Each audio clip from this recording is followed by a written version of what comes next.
Hello good evening ඔයාලා හැමෝටම.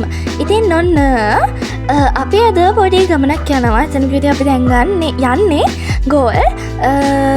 මම බඩු වගේක් ගන්න තමයි යන්නේ. ඒ කියන්නේ අපේ මගේ ටේබල් එකට.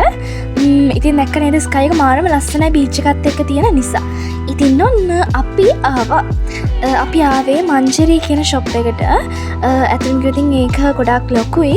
ඕනම දෙයක් මේකෙන් ගන්න පුළුවන්. ඉතින් ඔන්න හොයලා මට ඕන දේ අරගෙන මම පැයකට පස්සේ ගෙදර ආවා. ඉතින් ඔන්න ඔය දින මම අර ගත්ත බඩු ටික ඔය දින නම් පෙන්සිල් කේස් එකක්. ඇත්තටම ගියොතින් අඩුම ප්‍රයිස් එකකට තමයි ඔය ටික ගන්න පුළුවන් වුණේ. ඔක 600 ගාණක්. ඇත්තටම ගියොතින් ඒක මාරම වින්ටේජ් විදියට තමයි තියෙන්නේ. ඉතින් ඔය තියෙන්නේ මම ගත්ත පෑන්. ඔන්න ඊළඟට වලට පෙන්නන්න යන්නේ මම ගොඩාක් දවස් ගන්න හිතාගෙන හිටපු දෙයක් ගැන. ඔය තියෙන්නේ මම අලුතෙන් ගත්ත මගේ ටේබල් එකට ගත්ත මොකද්ද මිනි ඕගනයිසර් එකක්. ඇත්තටම කිව්වොතින් ඒක මානම ලස්සනයි. මම ගොඩක් දවස් බලාගෙන හිටියා ඔක් ගන්න. ඇත්තටම ඒකේ කොටස් පහක් තියෙනවා. ඒ කියන්නේ එක කොටසක් සෑහෙන කියන්නේ ගොඩක් ලොකුයි. ඒ කියන්නේ අපිට ඕනම දෙයක් ඒකේ දාන්න පුළුවන්. පෑන් ඊට පස්සේ කොණ්ඩ බූල් ඔය වගේ තමන් බෑන්ගල් ඔය හැම දෙයක්ම වගේ දාන්න පුළුවන්. ඉතින් ඔන්න මං ඇත්තටම කිව්වොතින් මම ගොඩාක් ආසාවෙන් තමයි හිටියේ ඔක ගන්න. ඒක අනික තියෙන්නේ පාට 1 2 3 4කින් පාට 4කින් තමයි තියෙන්නේ. ඉතින් ඔන්න දැන් නම් ඉතින් ගොඩාක් ආසලා ඇත්තටම කිව්වොතින් ඊළඟට තියෙන්නේ අපට පාඩම් කරන්න. ඔන්න ඉතින් මම මගේ රිස්ටෝප් එකට ඇඩ් ගත්තා. මොකද ෆෝන් එකට යන්න මට ඕක ඕන වෙනවා.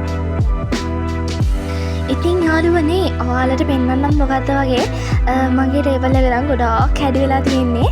ඇත්තටම කිව්වොතින් මම ඒක තනියම අස්කර ගත්තා. ඉතින් ඔන්න දැන් අපිට තියෙන්නේ පාඩම් කරන්න. අද මට තියෙනවා හොම්වර්ක් වගේක් ස්කූල් එකේ. ඇත්තටම කිව්වොතින් අද හෙල්ප් වැඩ වගේක් තමයි තියෙන්නේ. ඒ ටික ඉක්මනට ඉවර කරගන්න ඕන. ඉතින් ඔය තියෙන්නේ මගේ හෙල්ප් පොත ලියන පොත. ඇත්තටම කිව්වොතින් ඔයාලට කියන බැරි වුණා මගේ ඩෙස්ක් මේකෝවර් බ්ලොග් එක. ඇත්තටම කිව්වොතින් මට ඒක ඔයාලට කියන බැරි වුණා. ඉතින් ඔන්න ඊළඟට අපි යන්නේ අපේ වැඩේට. මොකද්ද හෙල්ප් පාඩම් කරන්න තමයි යන්නේ. ඇත්තටම ඉතින් නෝට් වගේක් ලියන්න තියෙනවා. එහෙනම් අපි පටන් ගමු.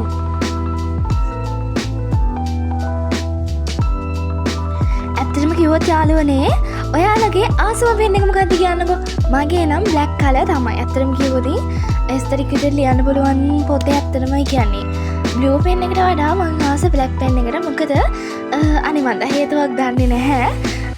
ඒ කියන්නේ බ්ලැක් පෙන් එකෙන් ලියුවාම පොත මාර නීට් විදිහට ලස්සනට තියෙනවා. ඉතින් ඔන්න මම වැඩ ටික කරන්න පටන් ගත්තා. සමහර තැන් වැරදෙනවා. ඊට පස්සේ ඒවා කරෙක්ෂන් කර හදන්න තමයි නෝට් එක ලියන්න තමයි මම පටන් ගත්තේ. ඉතින් අපි බලමු ඉස්සරහට මොකද්ද වෙන්නේ කියලා.